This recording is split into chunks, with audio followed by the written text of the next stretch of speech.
Welcome to the Hired Geek Podcast, where we explore the impact of EdTech on the student experience with engaging, fun, and relevant conversations that honor the wide range of work happening all across the higher ed ecosystem. I'm your host, Dustin Ramsdell, Community Engagement Lead at Pathify. Join me every week for discussions with some of the best minds in education technology. The Hired Geek Podcast is a proud member of the Enrollify podcast network, a robust collection of shows designed to help higher education professionals like you grow every day. Explore all of our other shows at enrollify.org or check out some of my personal favorites linked in the show notes below. Enrollify is made possible by Element 451, the leading AI-powered all-in-one student engagement platform helping institutions create meaningful, personalized, and engaging interactions with students. Learn more at element451.com.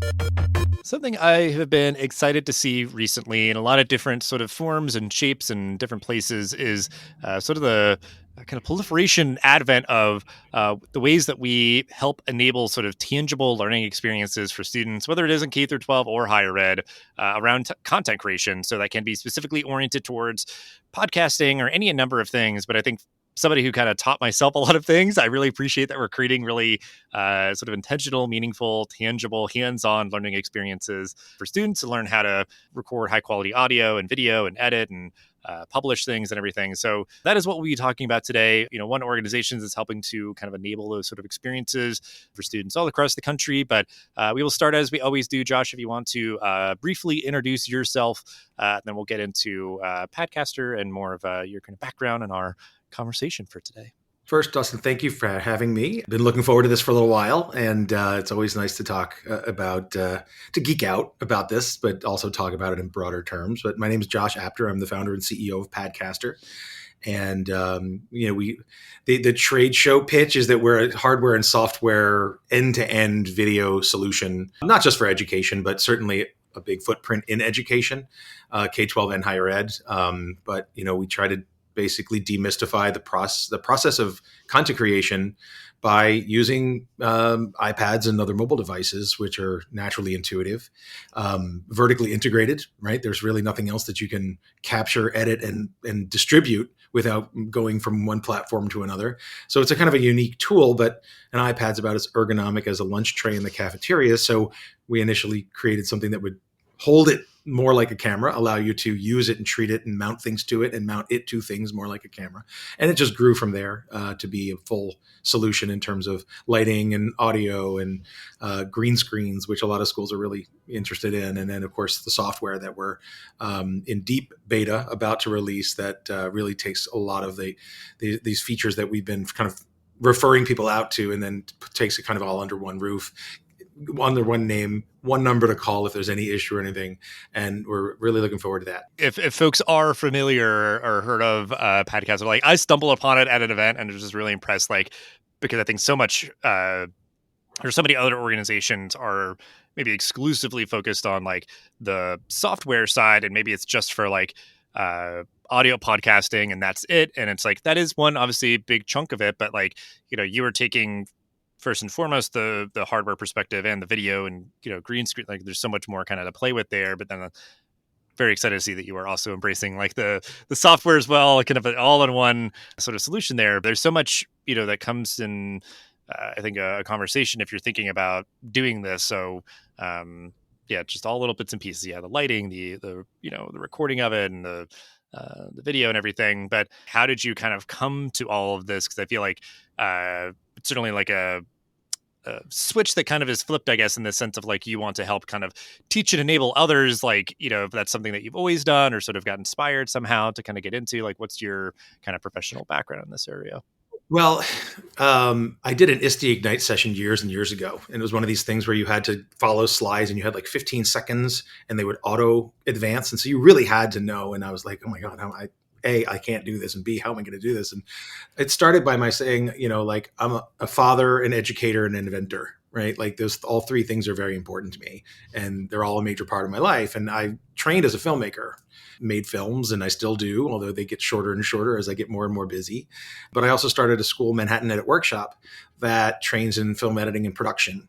And so I've been doing that for 20 years. So education has always been very, very important part of my day-to-day life. And Padcaster was very much accidentally born out of that. We were at NAB years ago, invited by B&H Photo, who sold our training. It was sort of like a side of fries if you bought, the Adobe Creative, whatever, it wasn't Creative Cloud then, but you'd buy the installer discs and then training from us. And so as we were out there, the iPad 2 had come out. And so I went to shoot videos with it. And it was really bizarre. It was fun. I was shooting the video, I put bumpers on it and uploaded it right from the show floor over a data plan. So it was like, I didn't know what that was. I was sort of just, as a filmmaker, looking at like, well, what's an interesting way to do this? And it seemed unique. So it also combines a lot of different disciplines. My dad was an engineer. So I engineered this case, and it went through all the different Iron Man suits to get to the version that is the one that is around now.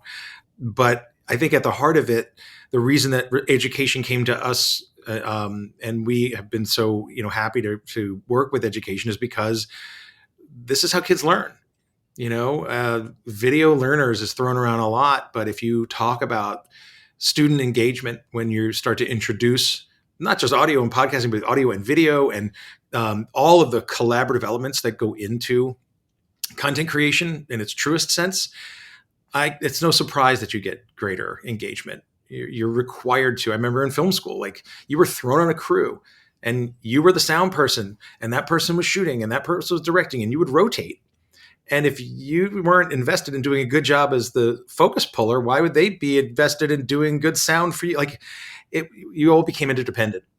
And so seeing video creation applied in education, K-12, higher ed, regardless, it immediately inspires collaboration and the kind of critical thinking and throwing around of ideas that's so vital to that. And so it's no surprise that people, it's not just, I can turn my phone on and point it to anything I want and make an idiotic TikTok post out of it. It's truly, would you rather make a documentary piece about something and share it with your class than write a 20-page paper about it? And I didn't have a choice when I was growing up, but I think a lot of people now understand that it's, in a way, almost more powerful to try to evoke something instead of to try to tell something, and just, using, and not that writing is bad, it's core, but, storytelling is more than that. And video brings more of those elements to play. Yeah, I think that's what the interesting moment we are in right now is that I've seen, even in courses that I've taken recently, is that like they are open to you submitting assignments in different modalities. If it's like, okay, you wanted to do an audio or video or write something and all that, like, that's fine. And I think it's kind of interesting for somebody like myself, like you said, it's like, oh, we wouldn't have had choices going through like K through 12 or, maybe undergrad or something. But now, for so many reasons, like you were saying, there's kind of this like, what begets what, I guess, like chicken or the egg, whatever, where like students are going to be engaged better with like videos, that are really short form video. But then it's like, okay, well then we can, create that content for them to teach them. But then it's like, well, we could also teach them how to create that content and like kind of keep getting more like meta, I guess, of like you're learning during the experience of making a video. And then maybe that video could then teach someone else something like about American history or something, like, so it's like very interesting where like everything is sort of intentional. Everything is a learning experience where it's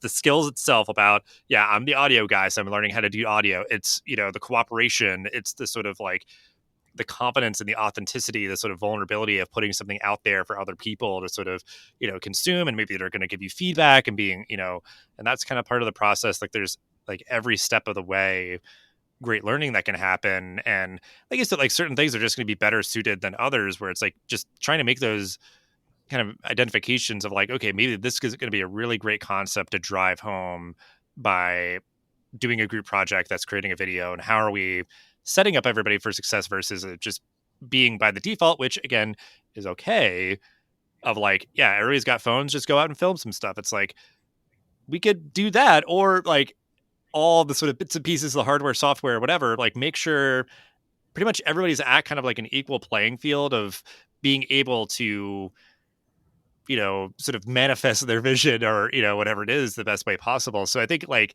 those are things that I'm thinking of as just like, I know you've been kind of doing the work of Padcaster for a while and identifying how it's sort of like kind of evolved over time. But like, if you want to just maybe to kind of explain that a little bit more, and we can spend some time here of like how you've seen this work change over the years of like, all the way back of like early iPads, and maybe just now where like I know like iPhone cameras have gotten like incredibly powerful to capture like high quality videos. So like, what are some of those dynamics that you've sort of adapted to of like how this work, has changed over the years?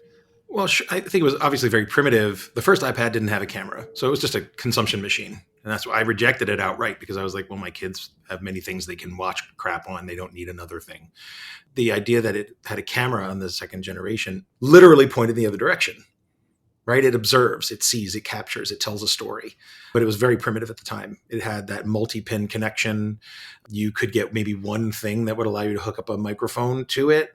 There was one app that allowed you to pick up external microphones reliably and then listen to them while you were. So it gradually became a tool that was more easy to work with, that was better. Like the camera was lower resolution. Now any iPad Pro is going to have 4K capable recording, exponentially better than anything that we had to work on that was video based, at least. But the barrier of entry has become so low and the tools so accessible. And learning how to use them, I think, is in of itself engaging, because the mystique of filmmaking, of a film crew, of a guy holding or we'll say an operator holding a boom pole, it's like there's some iconic things about the process of, quote, filmmaking or content creation, I think, is sort of like the way we sort of express it today. So it feels like something bigger and richer and more fun, maybe, and more engaging. And that's just become more common, I think, as you see the coax cable being removed from the classroom and the ability to stream live over Wi-Fi to every smart board in your school. That's in K-12, we are certainly seeing that all these morning news and announcement shows are all done this way. Not the old way that we had it was they rolled a cart in, they plugged it into the wall, and you'd watch whatever. Now it's like you just turn the board on and there's the morning announcements, and it's happening live in the other room on an iPad. So it's recognizable tools. So I think it's fun, but I think it's evolved to the point where, and this isn't my doing, this is people saying, wow, I can do that with this, and running with it. That's what I love about education is I get to learn about what this is capable of. I didn't know about morning news and announcements until someone said, I want to do a 4-camera, morning news show. Go to the weather, go to sports, go to the food fight, like that kind of, I'm constantly surprised by the applications that other people, other educators are bringing to this. So, like I said, I was kind of a gadget guy and a film geek, so this was kind of a cool thing. But I can totally see where education found it and brought it to this sort of, this place where I think it's, it's really advanced with the technology. And as like I said, the cost of the technology is getting lower, people are really embracing it more. Yeah, because I think like that. Just what I'm hearing from you, like those are kind of like the action words of just like one, like the hardware, like an iPad or iPhone, whatever it would be, like, it's become cheaper and higher quality, but then just sort of like it's steered in the direction of trying to become as sort of like user friendly, intuitive, or simple, and that sort of thing, where it's like, and that idea of like, if you want to get started, just like doing something that's easier than ever. And there's still sort of that path of like, okay, well, I want to make a feature length film and all that. It's like, you could, and people have like filmed it all on an iPhone or something, and like, kind of gone super deep on that. But like, yeah, you could kind of take inspiration from now, a modern sophisticated news production and do your morning announcements with multi-camera, whatever. And it's like, and even just like kind of by like plugging in that structure, do it in a really high quality and effective way. And you don't need to like kind of go much deeper than that, but you could. And like, because I think people can, students could certainly like follow their interests down certain paths now, but now like the barriers to entry, I guess is what I'm trying to say, are so much lower.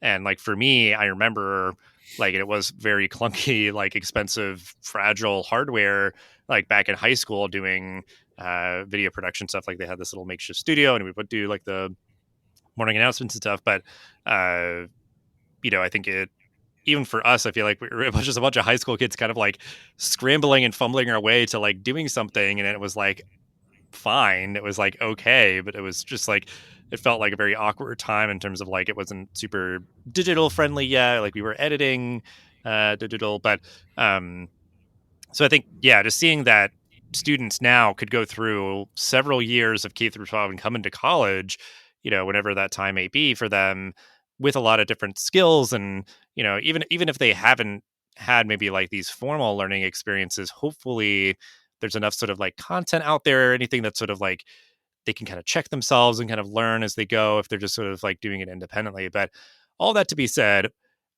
how do you see these skills around content creation, which I think is that sort of more like liberal term of like, well, we're not like making films, we're not, filmmakers or whatever, but it's like, yeah, you might just making, videos for TikTok or this, that, the other thing, but it's like you have something you want to say, you're trying to convey it and doing it in a compelling, engaging way, whatever. How do you see these skills around content creation being relevant to college students today? People who are trying to pursue their career goals and whatever else. Like, how do you see like content creation skills being really relevant? Well, I mean, you made a point earlier on. I think it's worth elaborating on that. There are filmmakers shooting on iPhones and making feature films on phones because of budgetary constraints.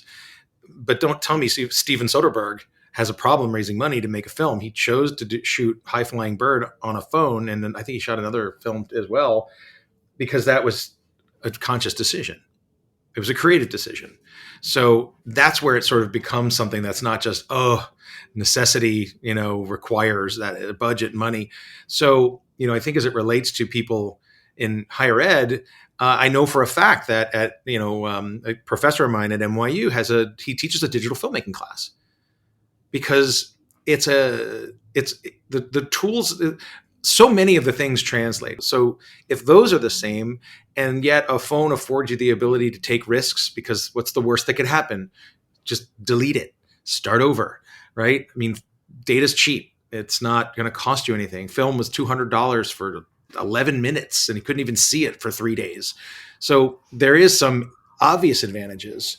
So, I think, in terms of higher ed, whether it's specific to, like a film program, I've known film programs that require their first film be shot on a mobile device, just for that sense of don't feel burdened by, the fact that you're shooting on film or digital. I mean, I guess they throw people into DSLRs and things now more than ever, but even that can get costly because, the gear is more, the SD cards are more, the drives are more. It requires more infrastructure.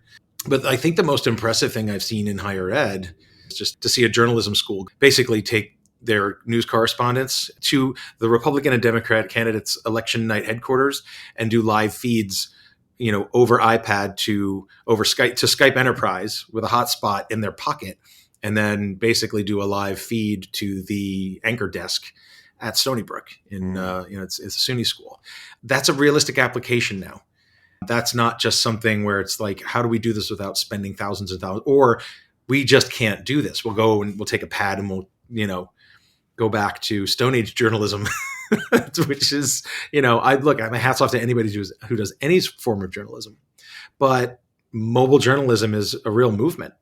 When's the last time you saw someone speaking publicly without someone holding a phone up to record it? I think, yeah, specifically focusing on just sort of like the learning experiences, like kind of what you're saying is that, there's such a broad applicability where like there's definitely very clear, yeah, like with journalism or, if you're doing sports coverage or something, like these skills are going to be pretty much one to one. But like to your point though, like if you're just like, the comms person for an organization that does any number of things. It's like it is just nowadays you want to get the message out. You're trying to promote yourself and do advertise it, whatever. But you could be you know, a plumbing company and you're just trying to like get more people to like consume your services or whatever. And it's like, yeah, maybe we'll be making some videos or doing whatever.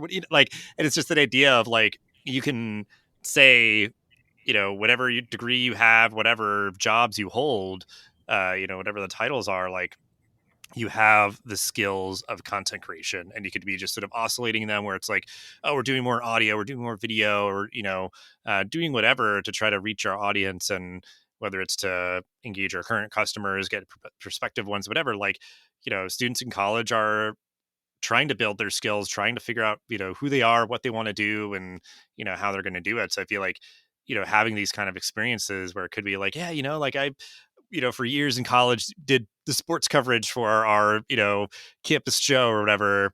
And then it's like, I don't really do that anymore, but I still am the person that helps to like do the PR for our law firm or something. And we'll make videos or something. We'll do whatever, like, and that idea where it's like, yeah, I'll be the one that's holding the camera because I'll be able to like, capture it and live stream it or do whatever with it. And I know how to do it well. I know how to get that message out in a clear and compelling way and everything. So I think that's just what's always exciting for me, where I feel like, uh, I'm even starting to see with some of the work that I do, you know, the message or something, or whatever organization you're working with, like, doesn't matter as much, I guess, for like what I'm doing. Like that's up to you to like figure out like what you're gonna say and how you're gonna say it. Like I will capture it and sort of like bring that all together and present it in the best way that I can, but I'm not the one necessarily to say how you should talk about your mission or your values or whatever else. So it's just like I have this sort of portable skill set that I could sort of take a lot of places, and I think nowadays that's really powerful for students. So I don't know if you have any sort of thoughts around that, where the notion or sort of the potential of like enabling students to have content creation skills that are super sort of portable. Hey, it's Dustin here. Exciting news. I'll be at the Engage Summit in Raleigh, North Carolina on June 25th and 26th, and I'd love to meet you there. Hosted by Element 451, the Engage Summit is your roadmap for AI readiness in higher education. Sessions will focus on cutting-edge AI applications that are reshaping student outreach, enhancing staff productivity, and offering deep insights into ROI. This isn't your typical conference. It's a strategic summit where you'll learn from the best about leveraging AI and digital strategies in higher ed marketing. Imagine 2 days filled with hands-on sessions, real success stories, and the chance to network with top minds in the field. You'll leave with practical, transformative takeaways as you learn how AI fosters a more personalized, efficient approach from recruitment to student success. Oh, and the best part? The Engage Summit is incredibly affordable. Use the discount code Enrollify50 and you can register for just $99. So join me and many of my fellow Enrollify Network creators at the Engage Summit this June. Learn more and register at engage.element451.com. Can't wait to see you there. Well, I think more and more they inherently have them because we understand the language of images and video innately much more than we did 20 years ago. Everyone's out there shooting something, right? Everyone understands how to watch something. Now, does everyone know how to deconstruct what they've seen? I just watched Misery with my 13-year-old, and he was so scared that we had to watch the Oscar acceptance speech. I forgot her name, the woman who played the biggest fan. Yeah, Kathy Bates, I think. Kathy Bates. It was Kathy Bates. He was that, but it was because of the care with which they made this that they built this building. Now everyone doesn't understand the deconstruction of why images work together, the relationship between two shots with different lighting compositions or different kinds of framing, and why a lot of people do, though, more and more. That's not the only thing that's sort of a translatable skill, because you said something really important, is that you can take that and you can be someone who is at your company who does all of the social media videos, does all the videos for the new hires, does all the training videos for your internal team. We've had many of that. They're like, I can't stop working because this crew that costs $60,000 a day is coming in. And then the next time I need something done, it's another, everyone has to stop. We pay this huge amount of money. We need someone who can just take this over. And so many people now come with enough of a background in it that they can learn a little bit of the technical skill, a little bit of the storytelling skill that goes to, that speaks to the kind of job. And a lot of it is just no more than brand building. That's why I was talking to you before that we started, the idea of having a video podcast that can be released as a 30-minute video, can be released as 6 little 30-second sound bites, though I'm way too long-winded to give you any of those. And then an audio podcast is better for your brand than just having an audio podcast out there.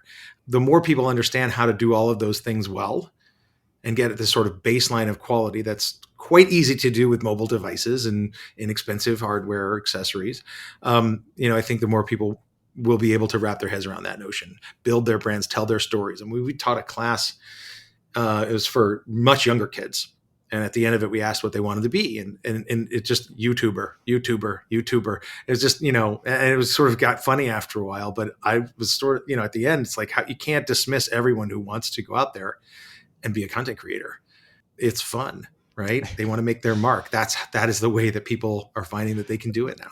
Well, and I think to that point, because I think a lot of people have like rolled their eyes at that notion, but it's like nowadays seeing like the wide plethora of content that's out on YouTube, where it's like, yeah, they're just saying YouTube, like they might not even know necessarily like what kind of content they want to create yet, but it's like, yeah, there's people where it's like, yeah, I make instructional videos about woodworking on YouTube, like that's the primary place that I put them and promote them out. Where it's just like, yeah, like I have something I want to say, and this is the way that I'm going to say it, and then like you said, it's like it's such a, you start from there and you can break it down. But like I think that's I'm imagining that so many people in the past probably would have been like, there's a peak era where like people would be like, oh, I want to be an author. I want to be an author. I want to be an author. And it's like, yeah, because like there's a lot of books out there, like you can write books about whatever you want, or, like, oh, I want to be an actor. I want to be an actor. It's like, yeah, you could be comedic. You could be, dramatic. You could be, doing whatever. So that's where like, I think there's definitely room at the table for everybody kind of thing. And just trying to see where it's like,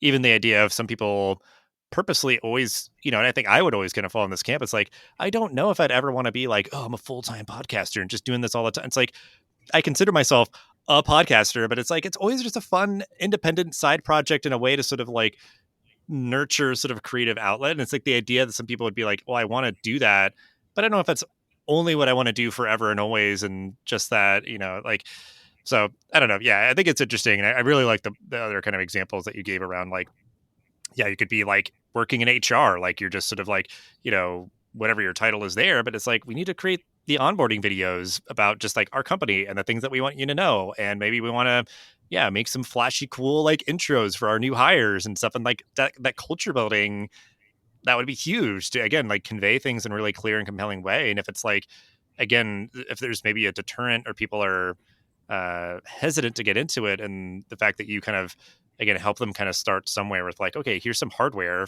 like to make sure you kind of like a well lit, stable, video or whatever. Like, it's just that idea of hopefully we get to a point where the content creation skills, people feel a lot more formalized in it. Because I think, again, like you're saying, like so many people anecdotally will be like, oh, I film stuff where it's like, well, yeah, you're just laying in your bed and holding your phone in awkward, like, because it doesn't matter. But hopefully we can build upon that to get to a point where like you understand why something would be framed in a certain way, why something would be lit in a way that almost is like, wait, isn't that wrong? It's like, technically, sure, yes, but that's actually like conveying a certain thing. And it's like, oh, okay, like every little bit and piece is, or should be, I guess, chosen for a reason. Like, why was that thing in the background, or why was, like whatever. Mm-hmm. But so the fact that like the soft skills of content creation would be in a place to where you get hired at a company and they're like, yeah, we need to like refresh all of our like HR videos. And it's like, cool.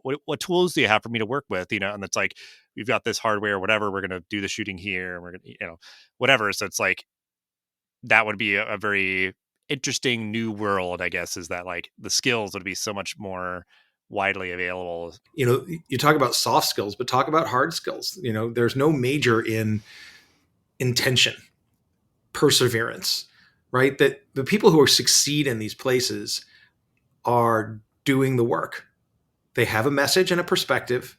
They understand what that is and they drive to it. They basically whittle down into, this is who I'm going to be here in this space. And there's other people, but this is me. And that makes me and unique. Then I'm going to do this every day or every 3 days or every week, but I'm going to do it. You're talking about everyone to be a writer. Well, everyone wants to be a writer until you start getting rejection letters.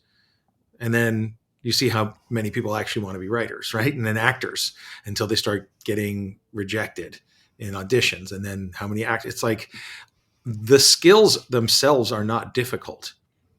It's I'm going to go to like, what is it? The 30,000 hours, the Malcolm Gladwell outliers. Not everyone needs 30,000 hours to be good at what they do, but none of it happens overnight. Or if it does, it happens for very few people. And of course, those are the ones that are, oh, well, look what they did. I'll just do that. Well, most overnight sensations are like 20 years in the making, and it's a lot of hard work. And so, no one teaches that. I've never met anybody who came out of film school that didn't feel like the last class they took was called "Don't Let the Door Hit You in the Ass on the Way Out." But you have to figure out how to make that work for you, whether it's HR videos and shooting cool stuff for a band on the side, right? Or getting out there and, writing something, going and finding friends. There's always something that you can do if you're inventive enough, hungry enough. The tools that I'm talking about here are just a means to an end. In the hands of a creative person, you could do it on anything. And if it's saying something, it's worth watching. People will watch. I will, at least I promise. Send it over here. Yeah, that's awesome. Yeah, because I think that's a really good point. Is like, and I think this is the idea of like, nurturing these skills in a learning environment. Like, if you're in K through 12 or higher ed, is that you would be able to help nurture those like hard skills of like how to frame a shot and how to edit and do whatever. But then like, yeah, the perseverance, the sort of like confidence and all that. Like if you're in college, like that's kind of part of the mix. It's like, yeah, we assume you don't know anything. That's why you're here. And we're going to create a learning environment where you feel supported to mess up and try things and kind of just, get to a point that when you're on the other side, yeah, like you have done enough of like kind of the side projects and all that to, yeah, like have the kind of wherewithal to kind of keep pushing forward and everything. So I think that's a really good call out. But I guess I'll try to kind of wrap up quickly here.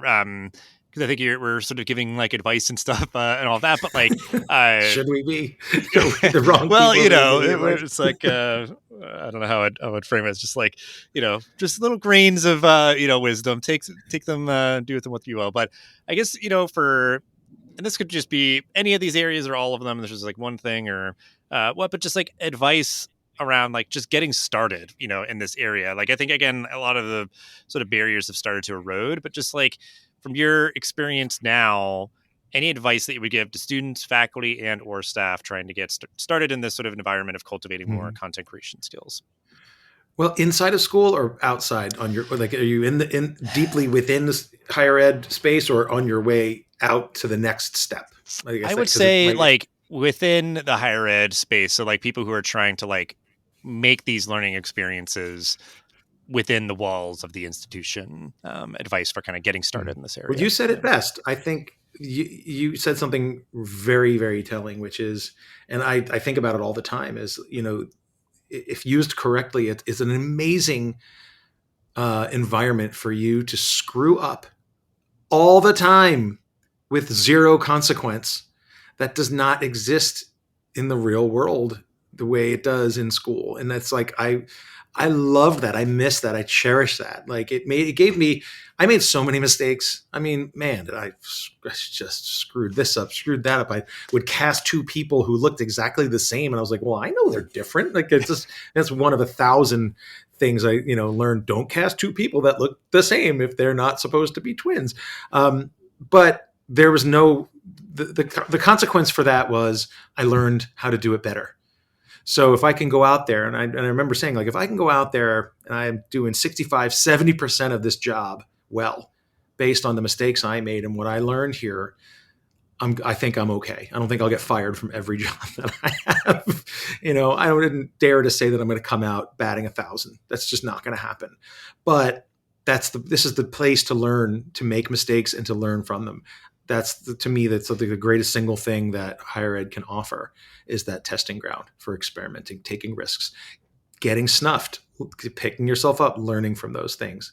If you're open to it, there's certainly plenty of kids who walk in thinking they know everything there is to know, and sometimes there's no speaking to them at all. But certainly in a creative endeavor like this, I think that, the people who are kind of pretending and puffing up because they're insecure about not knowing, they get revealed very quickly. And, if you can be honest with yourself and look at it as a great place to, develop skills. And like I said, it's the only place I know of where you can't get fired for screwing up everything. So screw up. And then by the time you're out there, if this is what you want to do with your life, you'll know a lot more about how to do it right than do it wrong.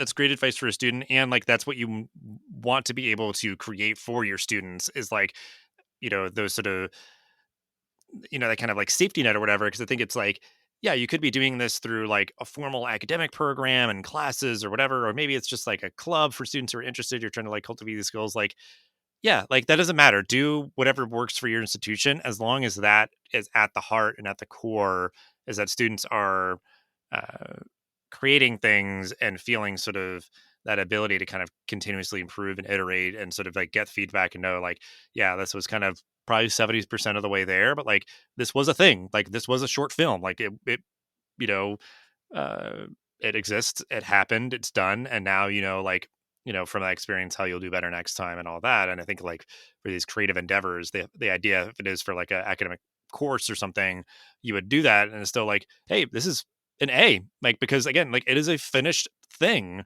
Even though like here's all the things that you could do better next time. There's a bunch of like metaphorical red ink on your movie or whatever, but like uh and I've had professors like that where I was just writing papers and it was literal red ink and all that. It's like they would still give me a high grade, but it was just the idea of like, here's just feedback to do better next time. Like it was not as if like you did this wrong.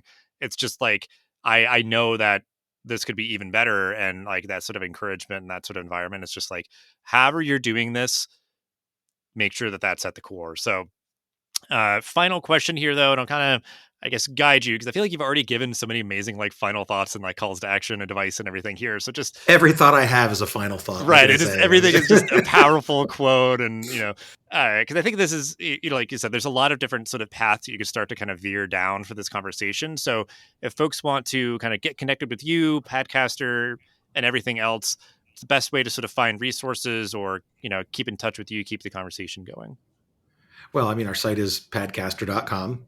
That's, where you can see what we do and how it's done and look at videos teaching you how to do it. And a lot of embarrassing videos of me, showing mistakes that you can make and why not to make them as I make them in real time. But, and I want to make the distinction, like in chemistry, you can blow up the chem lab if you're wrong, right? I mean, we're not talking about that sort of right and wrong. The idea that you would grade art, right, or award art is sort of like, in some sense, it doesn't make it's silly. But in terms of a practical skill set, understanding what you're doing and having a professional baseline of skill that you can apply to earn a living is there. That's real. Unfortunately, still on the artist formerly known as Twitter, as much as I would not like to be. I think it's one of those things that as a company you have to be in. We have Facebook and all the socials, but site's the best place to start because, you can see a lot of examples of how, people in education, students, teachers are using these things that I haven't even talked about. And I think the sky's the limit. That's why it's like, I'm just excited to learn more from, how they are seeing something in what we make and seeing something that they want to do. Because that's kind of what makes it exciting. Treasure trove of resources on the site and certainly all the socials to get connected with and follow. I really appreciate you giving your time here, the work that you do, and really look forward to just the more awesome stuff that'll come out of Padcaster and just the ways that you've, helped make other, future content creators and stuff and the work that you do. So I really do appreciate your time and all that you shared.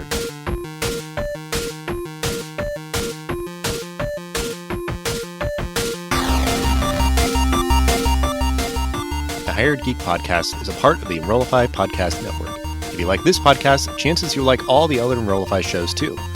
Our podcast network is growing constantly, and we've got a plethora of marketing, enrollment, and higher technology shows that are jam-packed with stories, ideas, and frameworks all designed to empower you to be a better hired professional. Our shows help you find your next big idea and feature a selection of the industry's best as your host. Learn from people like Jamie Hunt, Seth Odell, Dave Kibbolds, and Eddie Francis, as well as so many other of your favorite leaders in higher education. Enrollify is made possible by the support of Element 451, a leading AI-powered, all-in-one student engagement platform helping institutions create meaningful, personalized, engaging interactions with students. Learn more at element451.com.